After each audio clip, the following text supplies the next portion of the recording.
এই দারুল কারাতের যে আমানত সন্দেহ নেই, এটা মকবুল যখন রসুল পাক সাল্লাম থেকে কর্তৃক অনুমোদিত কারাত।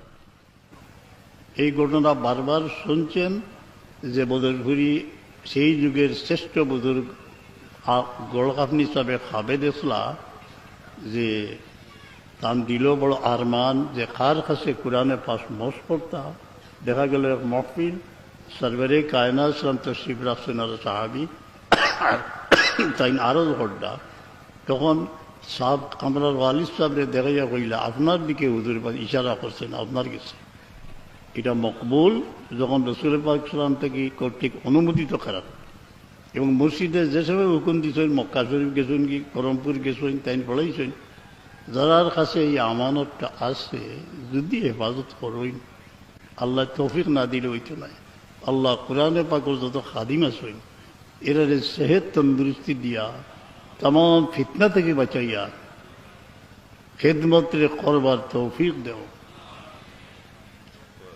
খাব সম্পর্কে মত ইসলাম খাদ 3 কিসিম, এর মাঝে শয়তানেও দেখায় আদগাসু আলাম, আর একটা হইল সহি খাব। একজনে সহি খাব দেখলে একজনে বয়ান করডা যে আমার ওয়ালিদ সাহর এক বিশেষ আগিদ কোরআনে পাকের খাদিম ও আলিম ও সপ্তা তার ইন্তেকাল হয়েছে, বকির দমন করা হয়েছে বকির নাই মোল্লা।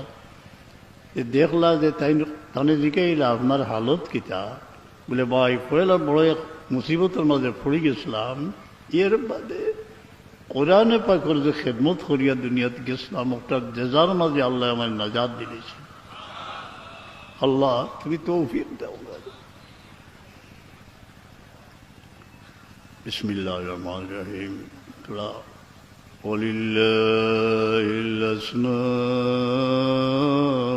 হুসনা ফাদউ বিহা আল্লাহুম্মা ইয়া